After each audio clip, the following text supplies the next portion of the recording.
और 90 का दशक था तो किस तरह के टैक्स चला करते थे। खुद अपने समय में अलग अलग तरह से जनता को परेशान करने का काम किया है। जिस वक्त पार्टी और परिवार तोड़ी थी उन्होंने, उसके बाद से किसी तरह का भी संवाद उन्होंने करना उचित नहीं समझा। कभी कोई और आयोजन के लिए, किसी भी कार्यक्रम के लिए हम लोग कभी बुलाएंगे, कैसी बात कर रहे हैं। प्रशांत किशोर जी इसमें सिर्फ शुद्ध रूप से राजनीति कर रहे हैं।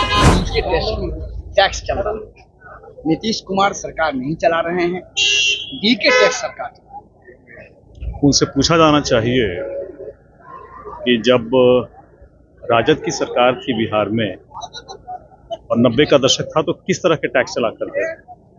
आप खुद ही याद कीजिए, किस तरह से व्यवसायियों को परेशान किया जाता था, किस तरह से डॉक्टरों को परेशान किया जाता था, कैसे लोग बाध्य हो गए थे कि अपने परिवार को लेकर के यहाँ से बाहर चले जाएं, अपने बच्चों को लेकर के बाहर चले जाएं, बाहर ले जाकर के पढ़ाएं।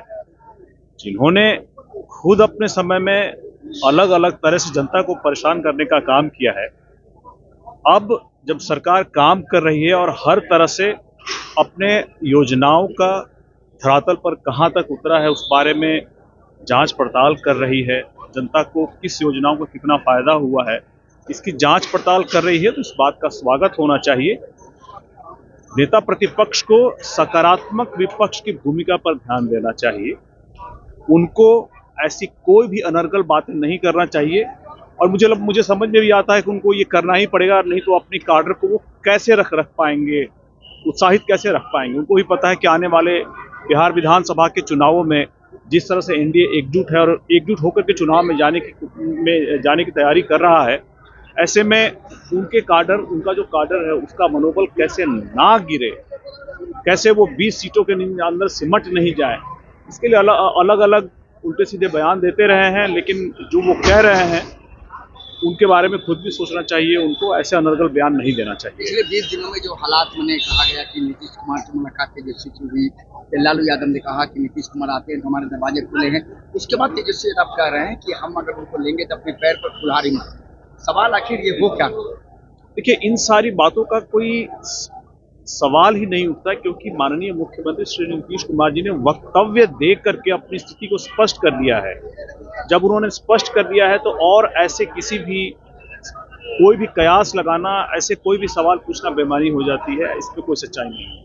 कुंभ का आयोजन किया जा रहा है, 12 सालों के बाद आयोजन किया जा रहा है, आज से शुरुआत हो रहा है, कैसे देख रहे हैं?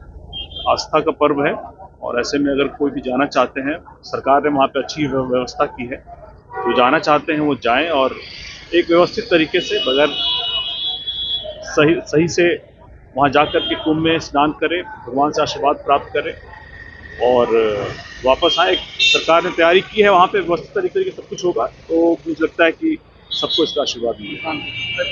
एक महत्वपूर्ण चीज है कि भारत जी के यहाँ भोज है।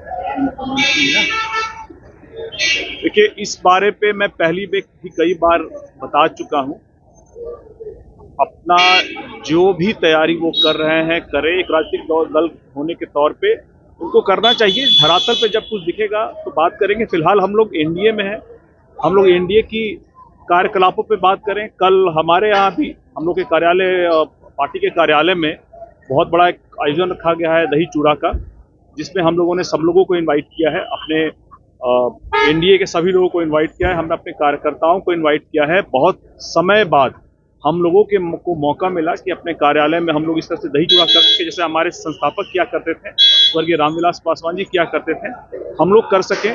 और अपने सारे कार्यकर्ताओं को उस हिसाब से हमने बुलाया, हमने प्रेस मीडिया के बंधुओं को बुलाया है, अपने एनडीए के सहयोगियों सबको बुलाया है। सवाल ये है, तो सवाल का भारत जी के इन्विटेशन आपको मिला, क्योंकि वो कार्यकर्ता नहीं है आपके घर के साथ। ऐसा है कि जिस वक्त पार्टी और परिवार तोड़ी थी उन्होंने, उसके बाद से किसी तरह का भी संवाद उन्होंने करना उचित नहीं समझा।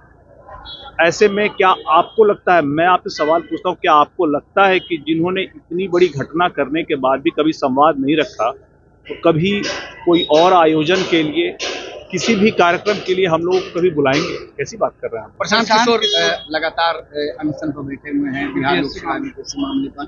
सरकार का कहना है कि जिनको जो प्रजातांत्रिक ढंग से अधिकार है वो कर सकते हैं, लेकिन उनका कहना है कि मुख्यमंत्री से मिल लेना चाहिए अभ्यर्थियों से, उसके बाद सवाल यह है कि आखिर री एग्जाम बीपीएससी परीक्षा रिजल्ट निकालने की बात कर रही है, सत्याग्रह, एक तरफ अनशन। प्रशांत किशोर लगातार ये करे कि मुख्यमंत्री क्यों नहीं मिलते, कैसे देखते हो? सरकार तो आपकी, कि हम लोग सरकार के समर्थन में हैं और हम लोग का लेकिन ये मानना है साथ में कि जो बीपीएससी के अभ्यर्थी हैं उनकी जो भी चिंताएं हैं, जो भी उनके कंसर्न्स है, उसको जरूर सुना जाना चाहिए।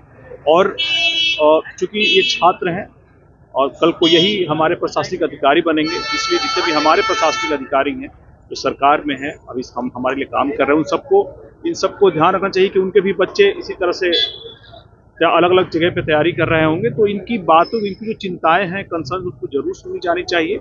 और अगर छात्र अनशन कर रहे हैं तो उनकी चिंताओं को और समझा करके, बुझा करके उसको समाधान करने की कोशिश करनी चाहिए। प्रशांत किशोर का अनशन क्या लग रहा है? प्रशांत किशोर जी इसमें सिर्फ शुद्ध रूप से राजनीति कर रहे हैं।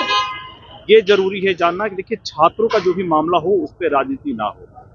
अगर आपको लगता है कि ये मौका है, उपचुनाव में एक बुरी हार के बाद अगर आपको लगता है कि ये मौका है, तो हम लोग इसके पक्ष में नहीं है। छात्रों से जुड़े हर मामले पर हम लोगों ने पहले भी, हमारा प्रतिनिधि मंडल हमारी पार्टी से मिला है मुख्यमंत्री जी से, उप मुख्यमंत्री जी से, और हमने कहा है इस मामले में छात्रों से बातचीत होनी चाहिए और उनकी जो चिंताएं हैं उसको सुनी जानी चाहिए और उसका निराकरण होना चाहिए।